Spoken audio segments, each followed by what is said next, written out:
So today for outdoor exploration I thought I would take you on a walk down the dump road. This trail is, as you can see by the sign, actually called the Killarney Creek Trail these days, but I grew up calling it the dump road, and the reason is because it went to the dump. Of course, it's been many things over the last 100 or 2 years. Well, 200 years ago I don't think it was here, but would have been deer trails maybe. It's led to farms, people's homes, and also the dump. So today we're going to walk along the dump road, aka Killarney Creek Trail, and see what we find. And in the end we'll end up at the dump. So we're still on the dump road trail, and I have found a bunch of lady fern, well, fiddleheads, and mostly open fiddleheads becoming fronds already.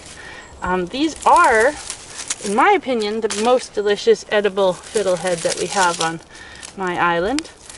They are too big to eat right now, with the exception of one tiny one in the middle here, which I will pick to show you.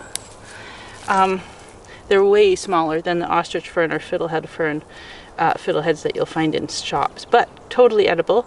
Of course, when they're like this, they're becoming too big, too tough. You don't want to eat them then. But yeah, you can actually harvest and eat fiddleheads from the west coast here.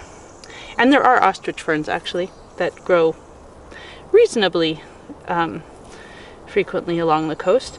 Not so much usually in urban areas, but yeah, there's one fun little discovery on our path today.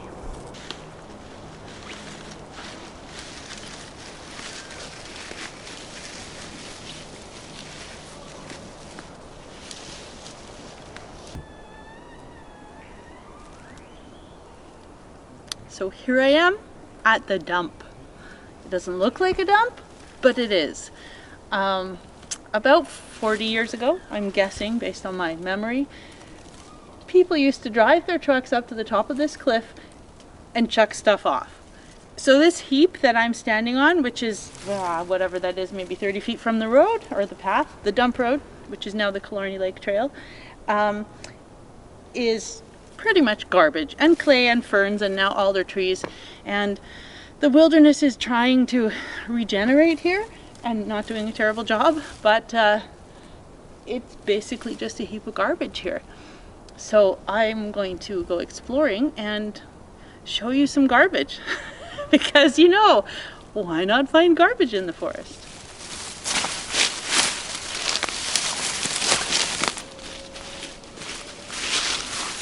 So, starting with some handy kitchenware.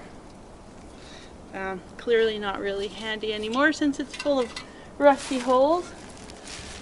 There are a bunch of old pipes up here, some plastic.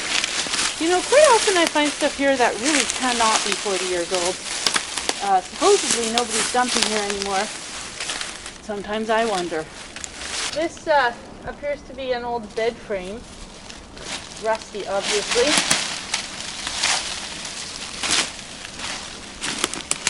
You have to be careful. I don't want to fall into this rusty metal, but this is definitely multiple bed frames. You know, I think a lot about this, how we get rid of our garbage. And it feels kind of embarrassing that this used to be what people did with their garbage. You know, it's worse than what you can see here. If you come here when it's been raining, you'll find still, and this is 40 years later, oil seeping up from the dirt that's come out of whatever's in here. It's pretty gross, pretty bad for us, for the environment.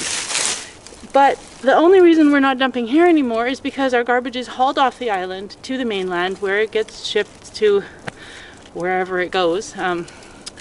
Quite some time ago it used to be Cache Creek. I'm not sure where it all goes now. We say we recycle a lot of things, but as we know, they often don't get recycled. I don't think the answer is just not putting it in the wilderness and shipping it off to somebody else's wilderness. I think the answer is not making the garbage. So yeah, meanwhile, we have the dump road to remind us that humans make a lot of garbage, and maybe there's something better we can do. I think, you know, consumerism, consumption-wise, the coronavirus season is hopefully teaching us all that we can do with less. It's way easier than I imagined to not shop for weeks. I bought some dry goods. I'm not using packaged food. It's easier than I thought. I don't know. I hope somehow we can stick with the changes we've made, let the world regenerate, and learn some new and better ways of living. I find this particularly interesting. I'm noticing while I'm at it, maple cotyledons over here. Wild food everywhere you look. Yum, yum, yum. But this giant rock apparently fell from who knows where. I'm guessing maybe up there when they were covering up the garbage in preparation for the park, but it landed on a gas tank. So, and either somebody came here and smashed a bottle on it, or there was an old bottle here. I don't know. There's a lot of broken glass anyway. Somebody's old gas tank.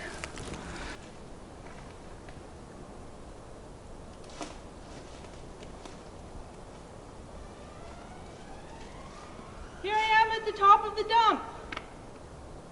Just the place we used to throw things off. So here we are at the top of the cliff, where I'm finding somebody's old carpet. How lovely. You can see all the yarn pieces there. Some scrubby salal. There's some much happier salal over there. A little bit of wall lettuce here. Like I said, edible food grows everywhere.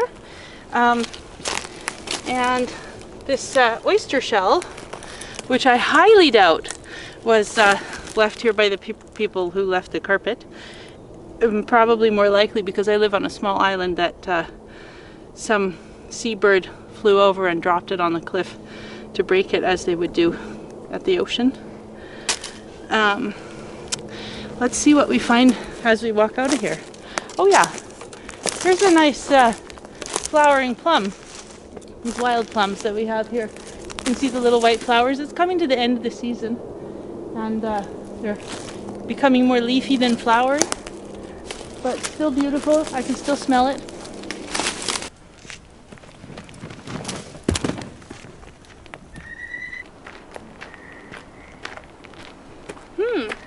There's a nice huckleberry.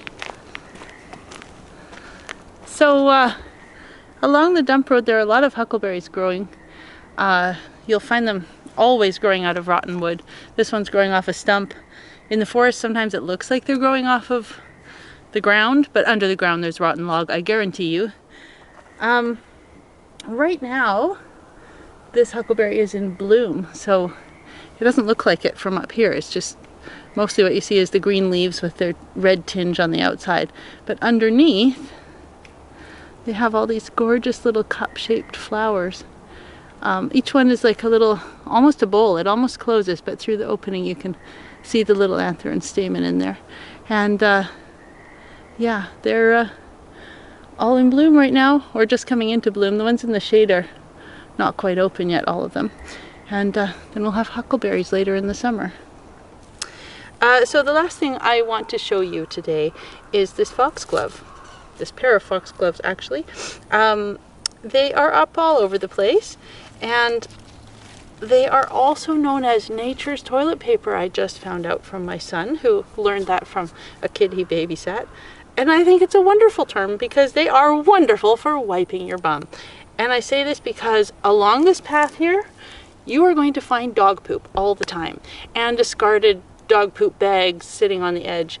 And even worse, just like 10 feet into the forest, it is not terribly unusual to find toilet paper and human poop, which I think is disgusting. So I'd like to recommend that people who are using the toilet, or rather the forest as their toilet, take a nice soft leaf of this, bury the whole works, and leave the forest somewhat cleaner for those of us who come after you. Foxglove is actually a poisonous plant. It is used in heart medication because what it does is speed up your heart, and either until you die or in order to save you. And you know, it's not going to cause a problem if you're wiping it on your skin, obviously. But in the summer, it grows a big, huge stalk with purple or white blossoms all the way down. And you probably have seen them. You probably know exactly what it is, but right now you may not realize that's what's coming up here. So if you see them, don't eat them, but you can definitely wipe your bum with them and bury it when you're done. Until next week, happy exploring.